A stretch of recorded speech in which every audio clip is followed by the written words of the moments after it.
Hola, ¿cómo están? Espero que bien. Me presento, mi nombre es Valeria López, yo soy profesora de Educación Media en Ciencias Naturales y Biología y además soy licenciada en Ciencias Biológicas y Educación. Hoy vengo a hacer una clase de método científico, sin embargo, antes de hablar de esto, me gustaría explicar el motivo que hay detrás de este video.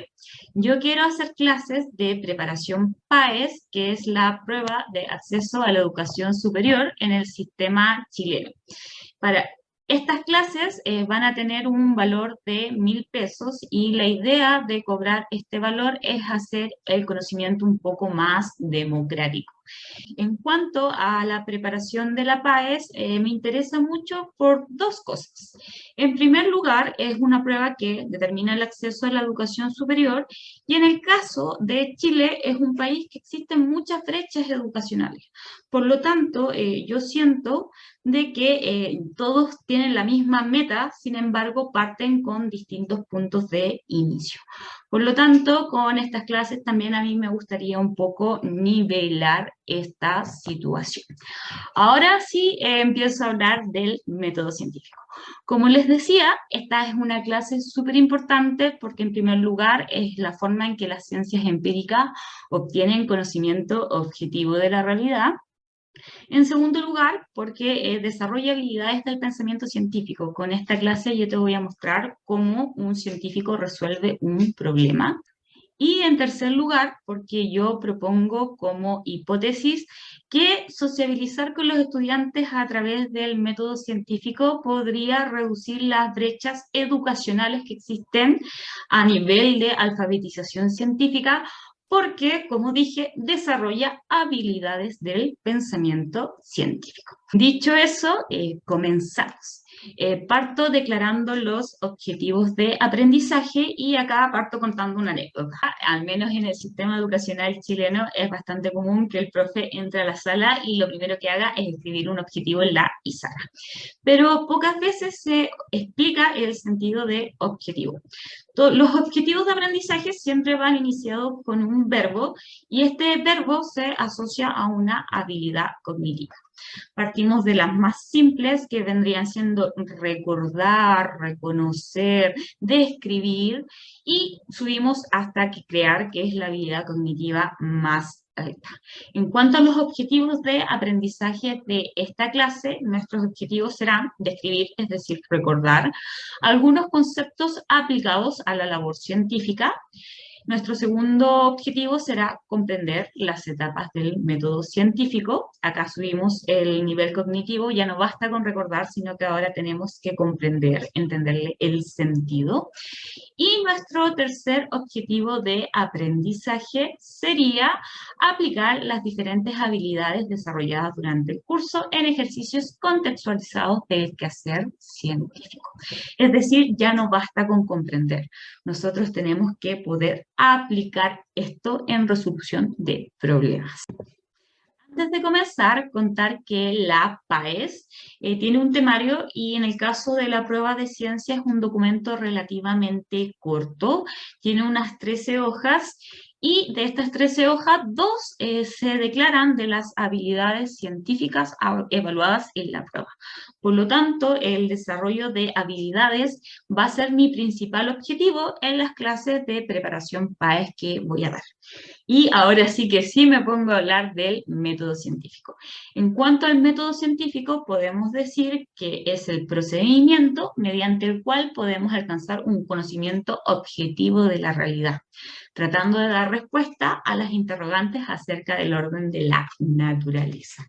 En la clase de Origen de la Vida, que también va a ser totalmente gratuita, yo voy a contarte que de esta naturaleza conocemos muy poco. Ahora bien, el método científico es ocupado por las ciencias empíricas. Decir de que la palabra empirismo es una palabra compleja porque tiene muchos significados, pero acá me voy a referir en particular a la forma que obtenemos la información. Las ciencias empíricas obtienen la información a través de la observación y la experiencia.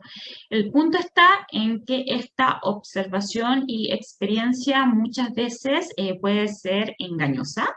Por ejemplo, acá yo te muestro muestro una imagen de una bailarina que gira y te podría preguntar, ¿para qué lado gira la bailarina? ¿Para la izquierda o para la derecha? Muchos me van a decir para la izquierda, otros me van a decir para la derecha y va a haber otro grupo que me va a decir, oh, yo la puedo hacer girar para ambos lados.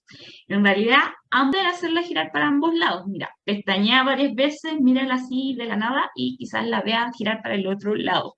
Sin embargo, la bailarina ni siquiera está girando, hace un medio giro. Esto es una ilusión óptica. Tanto para poder obtener conocimiento objetivo de esta realidad es súper importante tener un método que nos permita de verdad delimitar lo que realmente es objetivo.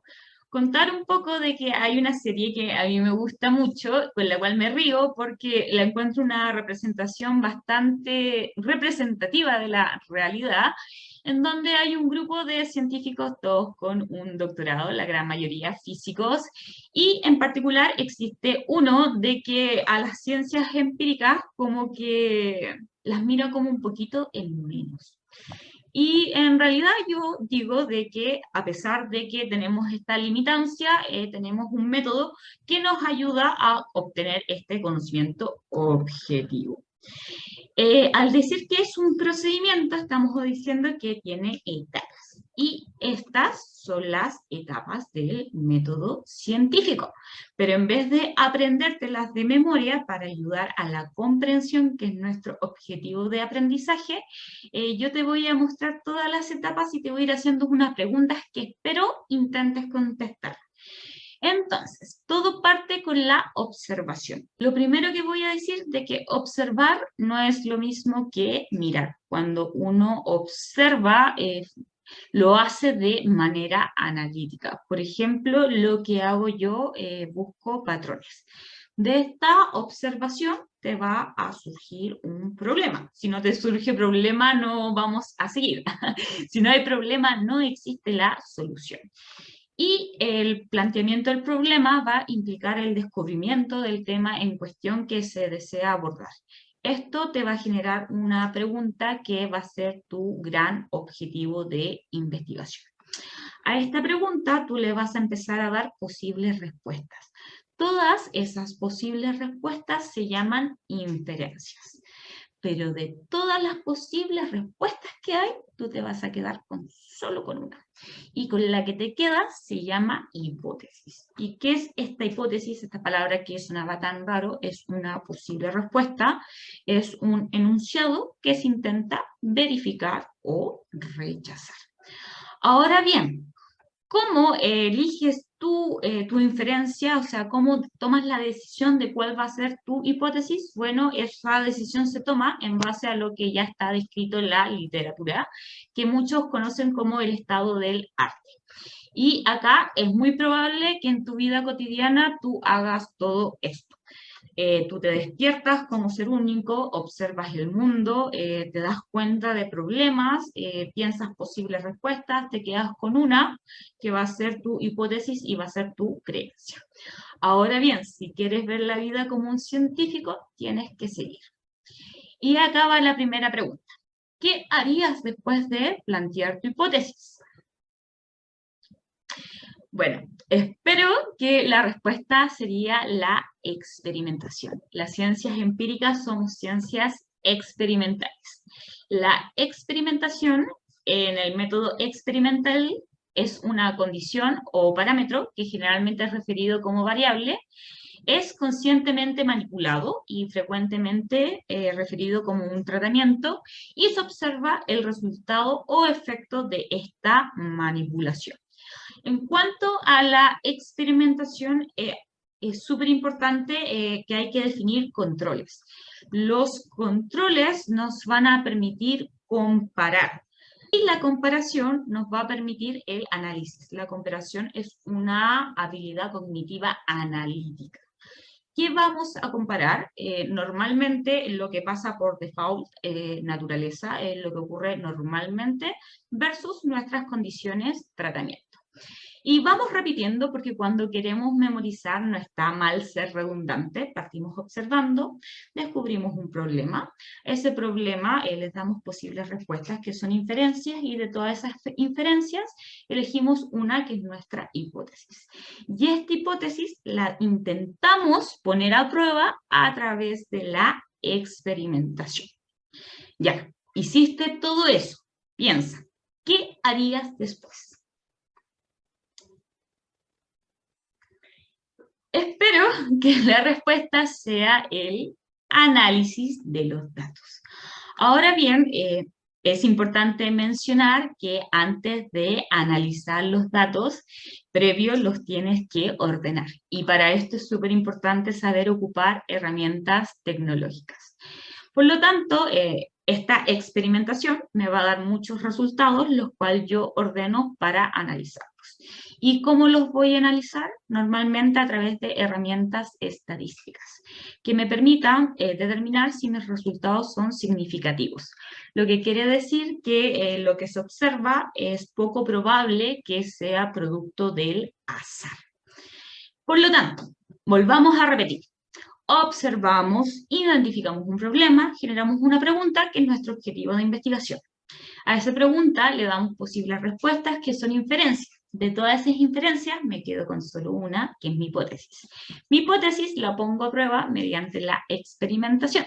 Los experimentos me dan resultados, los cuales yo los analizo. Después de analizar los resultados, ¿qué harías? Espero que la respuesta sea concluir. Y la conclusión inmediata que se tiene que hacer es que sí se acepta o se rechaza la hipótesis. También en la PAES, que es la prueba que yo estoy preparando, van a poner ejercicios en donde tú vas a tener que identificar si el contexto es una hipótesis, es un experimento, es una conclusión. Y en cuanto a la conclusión, me gustaría decir que siempre es muy explicativa, que casi la puedes sacar por conectores. Normalmente trae muchas relaciones de causa-efecto. Por lo tanto, repitamos qué hace el científico. Observa, detecta problemas, genera preguntas, elige una hipótesis, la pone a prueba mediante la experimentación, le da resultados, después los analiza, saca conclusiones. ¿Qué haría usted después? Y lo que hay que hacer después es divulgar, contarle al mundo lo que tú descubriste, contárselo a la comunidad científica. Y contar que los científicos se comunican a través de revistas y en estas revistas los artículos están escritos en un formato que se llama paper. Y al menos en el sistema educacional chileno el paper no es un artículo que se conozca en el colegio propiamente tal y uno lo conoce en la universidad. Por lo tanto, igual yo siento que esto interfiere con la divulgación porque el conocimiento queda con las personas que saben leer paper y también en mi país pasa de que hay muchos problemas de comprensión lectora. Acá es solo como dato curioso contar de que en ciencias también hay muchas noticias y acá les presento una noticia bastante controversial en donde un científico japonés que era un investigador pionero en células madres se termina suicidando. La historia es la siguiente. Él publica un estudio en una revista y publicar un estudio en una revista es difícil porque tiene que pasar por un proceso de revisión de pares y además cumplir con otros criterios que yo aún no he mencionado como que tiene que ser reproducible, refutable y varios más. Sin embargo, no se sabe, logró pasar estos filtros, publicó y el estudio que publicó traía muchas soluciones a nivel de medicina con células madres. Cuando se publican grandes estudios, la comunidad científica se agrupan y laboratorios de todo el mundo se ponen a trabajar en lo mismo. Y pasó de que a la comunidad científica, al intentar replicar su experimento, no les daban los mismos resultados. Después de mucho tiempo que la comunidad científica presionaba, no me dan los resultados, no me dan los resultados, él tuvo que admitir que falseó sus resultados. Después de esto cayó hospitalizado por estrés y después de esto él terminó también con su vida. No voy a analizar la noticia en profundidad, pero contarles que trabajar en ciencia en sí es muy difícil porque tienen que pensar que estás trabajando en la creación. ¿Y en la creación de qué? De nuevo, conocimiento. Y en base a eso es súper importante en ser éticos en la presentación de los resultados. Ahora bien, bien triste lo que le pasó al científico. Por lo tanto, chicos, acá nuevamente les presento las etapas del método científico y te invito, más que memorizarlas, que vayas pensando secuencialmente para qué estoy haciendo cada etapa, para qué observo, por qué me planteo un problema, este es mi objetivo, qué es la hipótesis, y así vayas sucesivamente. Ahora voy a analizar una pregunta DEMRE. El DEMRE es la institución que hace estas pruebas estandarizadas que determinan el acceso a la educación superior. Voy a leer la pregunta. Gordon realizó el siguiente experimento. Perforó la membrana de una célula intestinal de una rana adulta albina y extrajo su núcleo donante. Destruyó el núcleo de un ovocito de una rana manchada e introdujo el núcleo donante en el ovocito receptor enucleado. Una vez incubado, y entre comillas, ese huevo híbrido se desarrolló originando un renacuajo. Y tras el proceso de metamorfosis se obtuvo una rana adulta normal y albina. En el párrafo anterior, la oración entre comillas corresponde a un procedimiento experimental, B, una hipótesis de un trabajo, C, una conclusión, D, un resultado, E, una teoría. Piensa. Esta pregunta tiene una dificultad. O la encontraste muy fácil o la encontraste muy difícil. Si pasó que la encontraste muy difícil, lo que te falló no fue la ciencia, sino que fue la comprensión lectora. Al menos en mi país, que es Chile, existen grandes problemas de comprensión lectora. Ahora bien, si estás diagnosticando un problema, hay que buscar la solución. Y una de las soluciones simples es hacer el dibujito. Mira, yo te voy a hacer el dibujito, me va a quedar bastante mal, pero se va a entender la idea. Leamos la pregunta. Mire. Gordon realizó el siguiente experimento. Perforó la membrana de una célula intestinal de una rana adulta albina y extrajo su núcleo. Entonces, a una rana albina de sus intestinos extrajo un núcleo. Y esa es la primera parte del enunciado. Después, ¿qué dice? Destruyó el núcleo de un ovocito de una rana manchada e introdujo el núcleo donante en el ovocito receptor enucleado.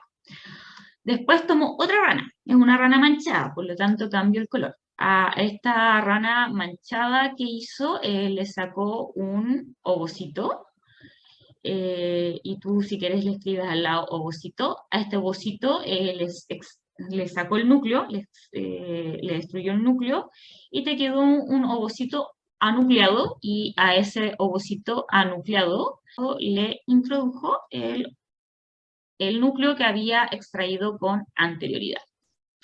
Entonces, ahora después de ver este dibujito que está igual bastante feo, te quedó más claro lo anterior que hizo Gordon. Sin embargo, yo todo lo que hice está de más, porque ahí no te están preguntando por lo que está antes de la comilla, te están preguntando por lo que está entre comillas. Leamos ahora lo que dice entre comillas. Ese huevo híbrido se desarrolló originando un renacuajo y tras el proceso de metamorfosis se obtuvo una rana adulta, normal y albina. Entonces, después de hacer todo este proceso y que el renacuajo creció, ¿qué es lo que tenemos? Una rana albina. Entonces, si ahora analizamos la pregunta con el dibujito, lo que nos está diciendo la pregunta, hicimos esto y obtuvimos esto. ¿Qué es lo que obtuvimos? Es un resultado. El resultado fue una rana albina. Este experimento es muy bonito. Este experimento demostró que la información hereditaria se encontraba en el núcleo. Sin embargo, acá lo que nos estaban diciendo de que hicimos esto, obtuvimos esto. Esto es un resultado. Ahora bien, igual voy a analizar la pregunta. ¿Por qué no es la A? Un procedimiento experimental era todo lo anterior antes de las comillas. ¿Por qué no es una hipótesis, un trabajo? Porque no es un enunciado que se intenta verificar o rechazar. ¿Por qué no es una conclusión? Porque acá no están concluyendo nada, no te están explicando nada, no están llegando a ninguna conclusión. ¿Es un resultado? Sí, es un resultado. ¿Es una teoría? No, y eso lo vamos a ver más adelante, ¿por qué no? Ahora pasamos a nuestro primer objetivo, que era describir algunos conceptos aplicados a la labor científica, y de estos ya conocemos varios. ¿Qué era la inferencia? La inferencia era una posible respuesta.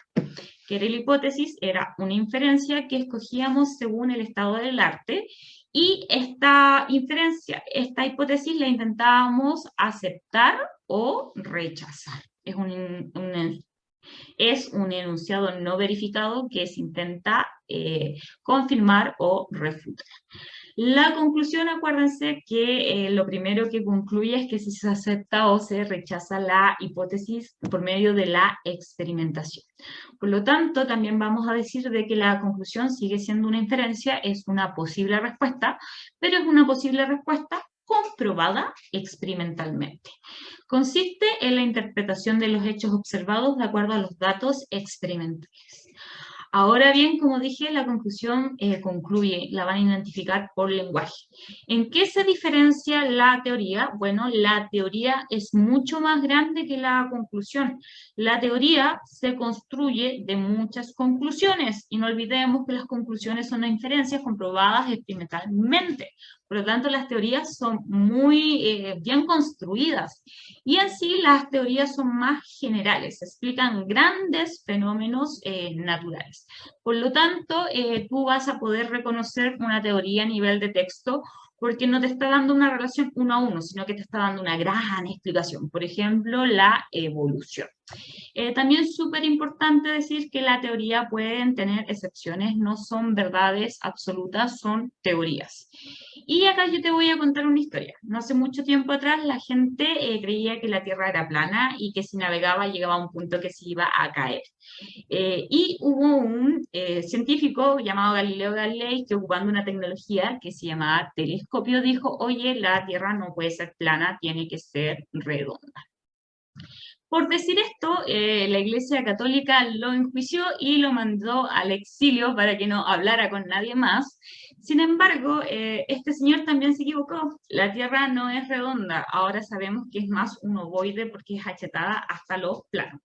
¿Por qué te cuento esta historia? Porque en ciencias algo es cierto hasta que se demuestra lo contrario.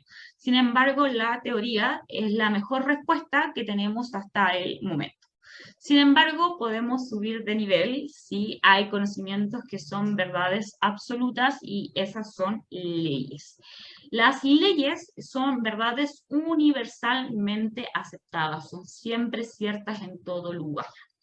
Voy a leer ahí lo que ahí dice. Corresponde a una generalización que se apoya en la evidencia empírica y es universalmente aceptada por la comunidad científica. Se puede enunciar de manera verbal y otra vez de ecuaciones matemáticas. Contar de que en ciencias como la física existen varias leyes, pero bueno, ¿quién va a cuestionar la gravedad? En biología, que es mi ciencia, existen pocas leyes, pero tenemos. Por ejemplo, las leyes de Mendel. De conclusiones, teorías y leyes podemos construir modelos. ¿Y qué es un modelo? Bueno, el modelo es una sobresimplificación de la realidad con fines explicativos. Por ejemplo, yo acá te muestro una fotografía de una microscopía electrónica de una célula eucarionte, y a ti en el colegio probablemente te lo enseñaron con el dibujito que es el modelo. El modelo sobresimplifica, pero para cumplir su fin, que es explicativo. Entonces, eso es súper importante de saber de los modelos. Y por último, pasamos por fin a nuestro tercer objetivo, y que es el importante, que es la aplicación del método científico en la resolución de problemas. Y el problema que yo voy a tratar es el crecimiento de las plantas. Por ejemplo, si yo te llevara a un bosque a mirar la naturaleza y te dijera: observa, es muy probable que una de las primeras observaciones que tú llegues es porque hay plantas que crecen más que otras. Y ahí te estás planteando ya una pregunta. Y ese va a ser nuestro planteamiento de problema. ¿Por qué unas plantas crecen más rápidamente que otras? Y esto va a ser nuestro gran objetivo de investigación. Y acá yo voy a empezar a dar muchas posibles respuestas, todas las que se me ocurren. Pueden ser por los nutrientes, puede ser por la disponibilidad de luz, puede ser de la humedad, puede ser por la concentración de dióxido de carbono. De todas esas, tú escoges solo una. Independiente, si tú estudiaste esto porque el crecimiento de la planta es algo bien conocido, todas tienen que ver, pero por fin de procedimiento, tú tienes que escoger una a la vez. Este gran objetivo se va a ir dividiendo en subobjetivos. Y yo voy a escoger la primera y esta va a ser mi hipótesis, que unas plantas crecen más que otras cuando se exponen a mayores cantidades de nutrientes. Y lo que viene ahora, y esta es muy entretenido, es diseñar el experimento que pueda poner a prueba tu hipótesis. Y diseñar es una habilidad cognitiva de creación. Estamos pasando al nivel más alto. Entonces, antes de pasar a la siguiente diapo, me gustaría que pensaras cómo harías tú. ¿Cómo probarías esta hipótesis? Acuérdate un poquito de los controles. Ya, te cuento cómo lo haría yo. Mi paso 1 sería determinar las variables. Y acá vamos a tener una variable experimental que va a ser la que vamos a manipular. Y las otras van a ser variables controladas que vamos a mantener constantes. Por ejemplo, vamos a escoger un tipo de planta, porque para poder comparar va a ser más fácil si escogemos una planta de una especie de crecimiento rápido. Vamos a todas mantenerlas por el mismo tiempo, o sea, las voy a comparar al mismo instante. A todas les voy a mantener la misma humedad, la misma luz, el mismo pH, el mismo todo. Todas las otras variables controladas se mantienen constantes. Entonces, ese es el paso 1, determinar las variables, tener muy claro qué es lo que tú vas a modificar. Después tienes que determinar los controles. Y este experimento yo le veo muy claramente dos controles. Les veo un control negativo y un control positivo. ¿Cuál vendría siendo mi control negativo? ¿Qué pasa en la situación contraria? Que si no tengo nutrientes, entonces voy a montar un tubito que va a tener la situación de sin nutrientes, que va a ser solo con agua destilada. Voy a montar otro tubito que va a ser mi control positivo, que vendría siendo como mi situación más control, que es lo por default. Y acá voy a tratar de emular lo que existe en condiciones naturales. Entonces voy a poner un tubito con los nutrientes que se encuentran en medios naturales. Y luego voy a hacer mi tratamiento, que es mi condición manipulada. Y mi tratamiento va a ser poner tubitos con cantidades crecientes de nutrientes. ¿Se puede mejorar este experimento? Sí, se puede mejorar este experimento. Si yo te preguntara, ¿en dónde pondrías más tubitos? ¿Dónde los pondrías? Trata de pensar. Bueno, se podrían poner más tubitos entre 1 y 2 y así hacer una curva de calibrado con los nutrientes. Ahora bien, si esto no se te ocurrió, no te sientas mal. Yo hice esta clase a como 600 alumnos y a nadie se le ocurrió. Y esto es súper importante en cuanto a la enseñanza. Uno aprende muchas cosas por medio de la imitación. Por ejemplo, yo como bióloga, ¿cómo aprendí a hacer experimentos? Viendo cómo otros diseñaban experimentos. Ahora pasemos a la siguiente etapa. Después de experimentar, ¿qué venía? El análisis de los resultados. Y antes de analizar los resultados, como dije, es súper importante ordenarlos. Y acá hay dos tipos de orden, se tabularon y se graficaron. Y vemos en nuestros resultados de que la planta que no tenía nutrientes, que era solo agua, nuestro control negativo, la planta se murió. Es decir, sí necesitamos los nutrientes. La planta que tenía los nutrientes iguales a los naturales creció 5 centímetros y ahí tenemos las alturas de las otras plantas.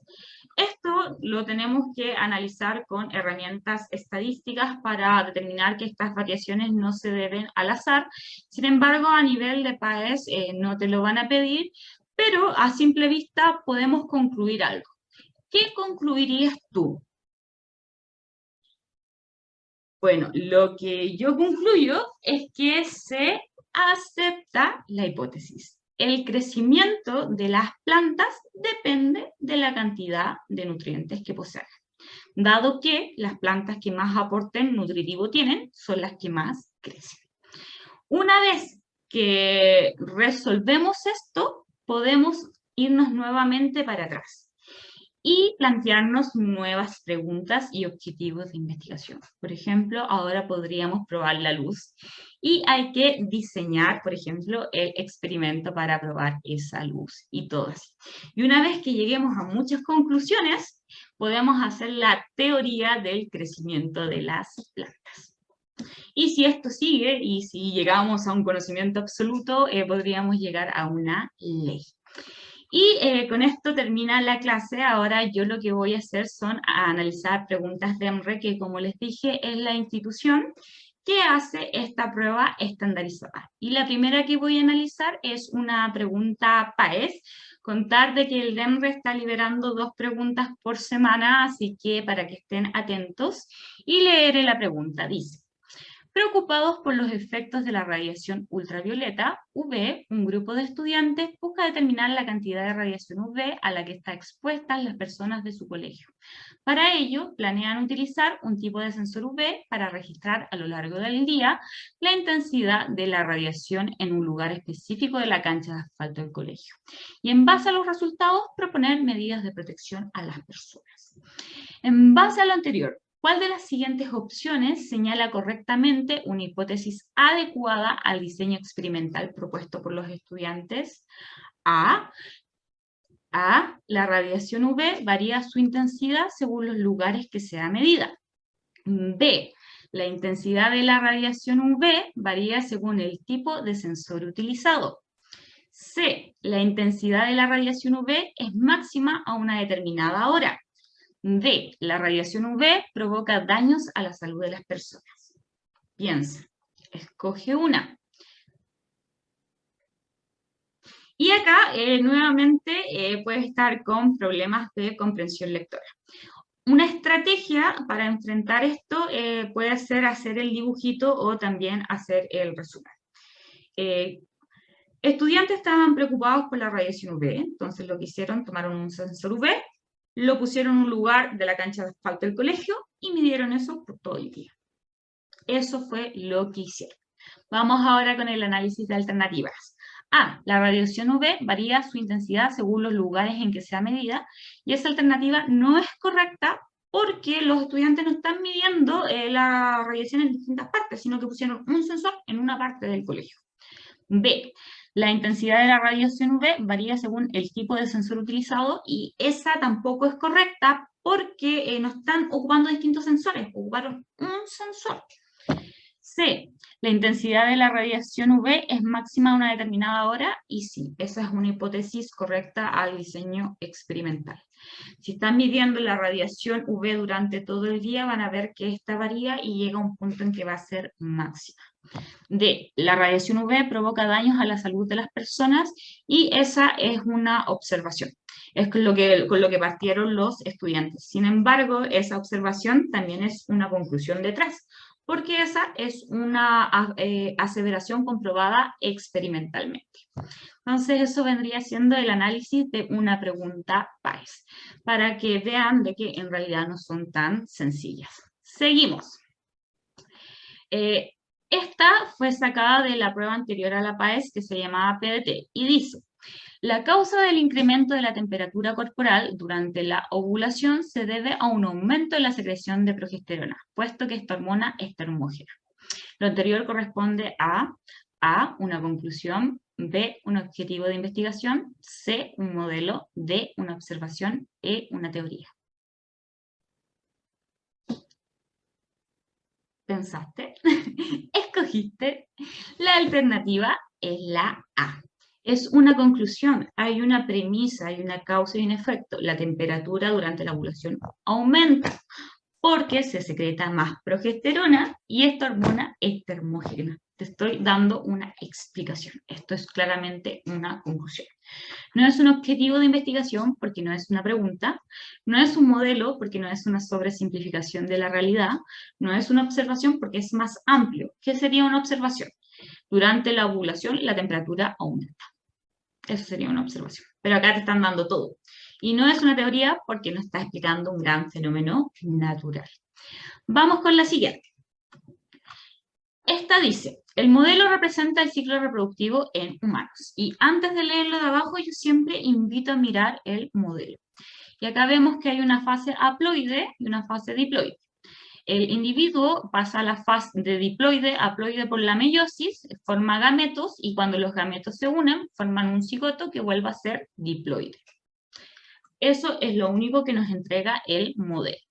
Después nos dice, la importancia de este modelo es que nos permite comprender A, el mecanismo de formación de gametos, B, el rol del sistema reproductor en la perpetuación de la especie, C, que la determinación del sexo queda definida en la fecundación, D, el rol de la meiosis en la variabilidad genética de los organismos con reproducción sexual, y la existencia de dos fases en el ciclo reproductivo, considerando la dotación cromosómica celular. Vamos con el análisis de la pregunta, aunque antes escoge. Si te equivocas no pasa nada, piensa que vienes acá a aprender. Yo voy a estar todo el año revisando estas clases de preguntas. Vamos a el mecanismo de formación de gametos. El mecanismo de formación de gametos se llama gametogénesis. Dime, ¿en qué parte del modelo sale eso? En ninguna parte, por lo tanto la A no es. Se tacha. Y acá hay algo súper importante que se llama el principio de la parsimonia. Esto es súper complicado, pero en palabras simples te dice que en situaciones de igualdad de condiciones la respuesta correcta siempre va a ser la más simple. Por lo tanto, una buena estrategia para enfrentar estas preguntas es el descarte. Vamos descartando. Puede que llegues a quedarte entre dos, y si llegas a quedarte entre dos, tienes la probabilidad del 50% de acertar, lo cual no es menor. Vamos con la siguiente. D, el rol del sistema reproductor en la perpetuación de la especie. ¿En qué parte de ese modelo se ve el rol del sistema reproductor? Chao, no es. C, que la determinación del sexo queda definida en la fecundación. Eso es verdad, así como del segundo 0,1 tú ya tienes un sexo definido, sin embargo, eso no se ve en el modelo, así que chao, no es. D, el rol de la meiosis en la variabilidad genética de los organismos con reproducción sexual. Y ese es claramente el distractor, porque mira, meiosis ahí, meiosis acá, meiosis allá. Sin embargo, ¿en qué parte te están hablando de la importancia de la meiosis en la variabilidad genética? Chao, no es. Y vamos con la última, la existencia de dos fases en el ciclo reproductivo, considerando la dotación cromosómica celular. Y esa es, existen dos fases, una fase diploide y una fase haploide. Y claramente tienen distinta dotación cromosómica. La diploide tiene el doble, el haploide tiene la mitad. Vamos con la última pregunta. Esta pregunta es una pregunta de análisis de gráfico. Va a haber toda una clase dedicada al análisis de gráfico y dice lo siguiente. Los gráficos muestran los efectos de una única inyección de un análogo de la hormona liberadora de gonadotrophinas sobre la liberación de gametos machos y hembras en cierta especie de pez. Antes de leer abajo, mira el gráfico. ¿Cómo se miran los gráficos? Lo primero que hay que hacer es ver los ejes. En el eje Y, que es la ordenada, nos muestran las hembras que desovan y los machos que eyaculan. Y en el eje X, que es la abscisa, tenemos el tiempo después de la inyección. Tenemos en oscuro la situación con el análogo, que es la que le dimos el tratamiento, y tenemos en claro la situación control, que es lo que pasa sin el tratamiento de forma natural. Vamos con el análisis vamos con la lectura de la pregunta. Del análisis de los gráficos, ¿cuál de las siguientes afirmaciones es correcta con relación al análogo? A, triplica la liberación de gametos respecto a los controles en ambos sexos. B, produce su máximo efecto 24 horas después de su inyección en ambos sexos. C, en machos los efectos ocurren en menor tiempo que las hembras. D, hembras presenta un efecto inhibitorio las primeras 12 horas. ¿Escogiste? Vamos con el análisis de la pregunta. A, triplica la liberación de gametos respecto a los controles en ambos sexos, y vamos a ver primero en hembras. En hembra, sin el análogo, es menor que 10, con el análogo es 50, eso ya no es triplicar, es más. Así que chao, se va, no tengo ni siquiera verlo en machos. B. Produce su máximo efecto 24 horas después de su inyección en ambos sexos. Vamos, sí, en hembra esto es cierto, pero en machos no, su máximo efecto es a las 12. Así que esa chao también se va. C. En machos los efectos se producen en menor tiempo que las hembras y vemos que en machos hay efectos desde el tiempo cero, mientras que las hembras el efecto empiezan en las 24 horas. Y la D dice, en hembras presenta un efecto inhibitorio las primeras 12 horas y ese es el distractor porque claramente acá no vemos que hay efectos en las primeras 12 horas. Sin embargo, no puedes determinar eso porque tampoco hay control. Entonces tú no sabes qué está pasando ahí. Entonces no puedes sacar una afirmación de lo que no hay un control. Entonces, dicho eso, chicos, esto ha sido la clase. Contarles que si ustedes deciden asistir a mis clases de preparación PAES, además van a tener estas preguntas en formato de test de entrada y test de salida, de forma de que podamos ir teniendo resultados cuantitativos de este proceso de preparación PAES. Esto es súper importante porque me va a dar a mí información de lo que usted va aprendiendo y no va aprendiendo y así yo voy a poder hacer mejor estrategia de cómo enseñar. Espero que le haya gustado la clase y de verdad muchas gracias por escucharme y espero verlos en clase. Bye, chao.